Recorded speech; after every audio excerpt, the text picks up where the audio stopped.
Syederalun pasca tragedi penembakan yang menewaskan 2 aparat dari unsur TNI dan Polri di Distrik Ilu Kabupaten Puncak Jaya, kini Polda Papua melakukan penambahan kekuatan pasukan dari unsur BRIMOB.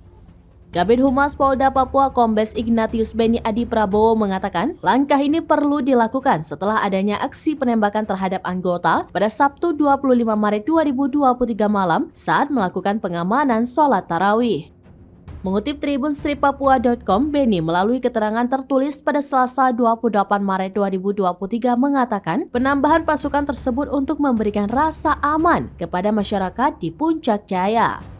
Lebih lanjut, Beni mengatakan 15 anggota BRIMOB Polda Papua telah diberangkatkan ke Kabupaten Puncak Jaya pada Minggu 26 Maret 2023.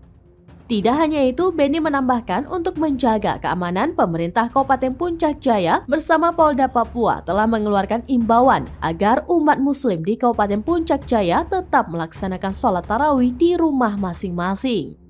Sebelumnya diberitakan penembakan brutal tersebut terjadi pada saat berlangsungnya sholat tarawih di Masjid Al-Maliyah Distrik Ilu. Akibat serangan tersebut, 1 prajurit TNI dan 1 anggota Polri gugur.